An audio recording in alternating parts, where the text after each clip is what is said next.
The first thing you see is not debt. It is a purple lunch bag with a cracked zipper beside a Staples folder. Halima Patel is 46, a hospital scheduling clerk, $57,840 a year before taxes.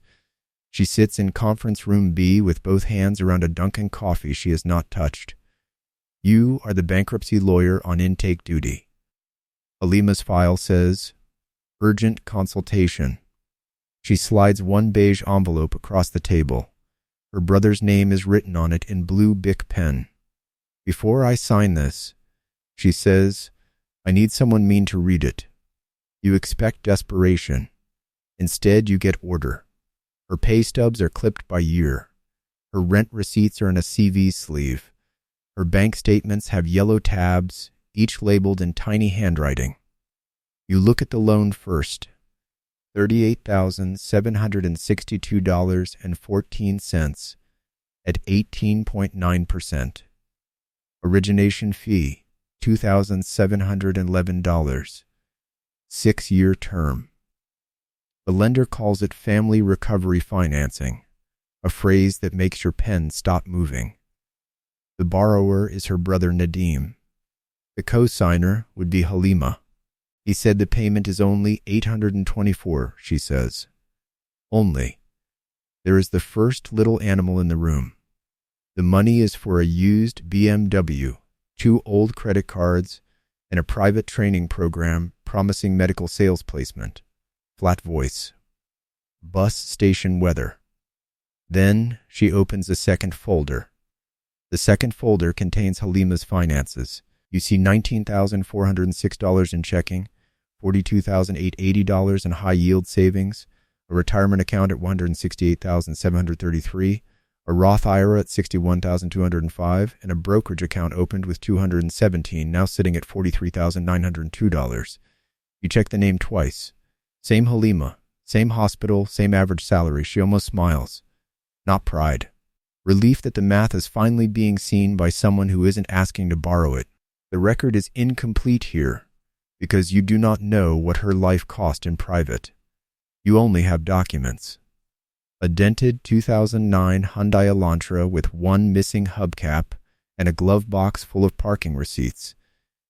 Rent-controlled apartment, $1,175. Automatic transfer, $286 twice a month at first, then $419, then $512 after a raise she did not celebrate. In one margin, she wrote, "Do not touch unless blood or eviction." You ask who taught her this. My mother, she says, mostly by doing the opposite. At 3:27 p.m., the meeting changes. Halima's phone lights up face down. Nadim. Then again. A text preview. Are you there yet? She does not pick it. You explain co-signing without decoration. If he misses, they come for her. If the car breaks, they still come. If the training program folds, they still come.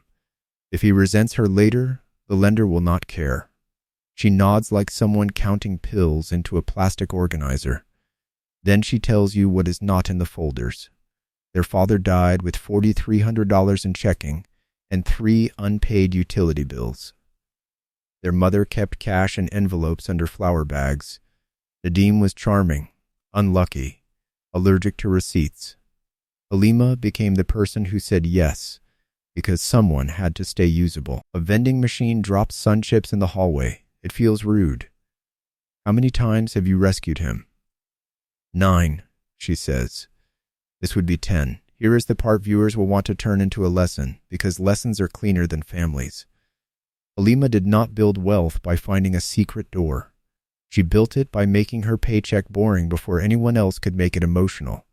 Every other Friday, money left her account before she could negotiate with herself.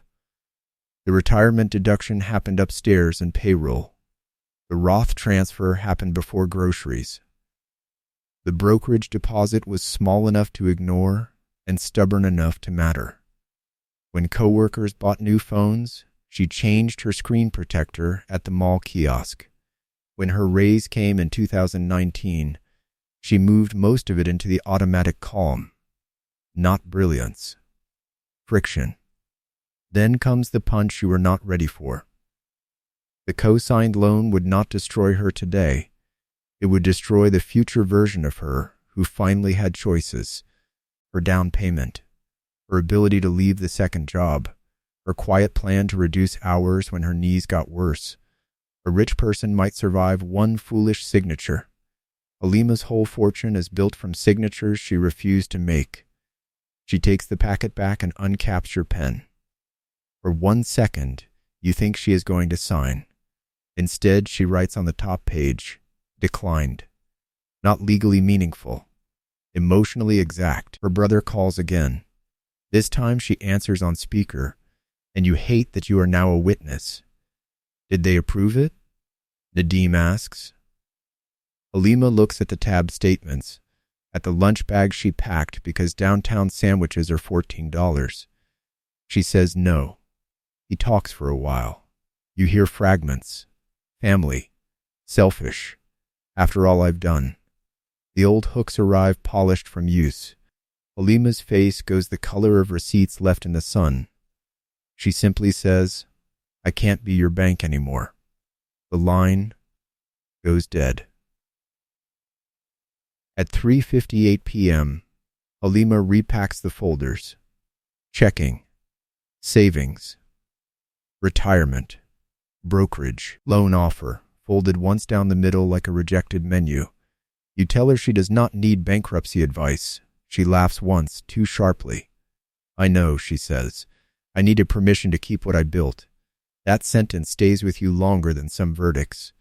After she leaves, you find one yellow tab on the conference table. On it, she had written a date, March 6, 2031, and beside it, a number, $500,000. No slogan, no vision board, just ink, adhesive, and a woman walking past the courthouse vending machines, carrying an unsigned loan like it is finally lighter than paper.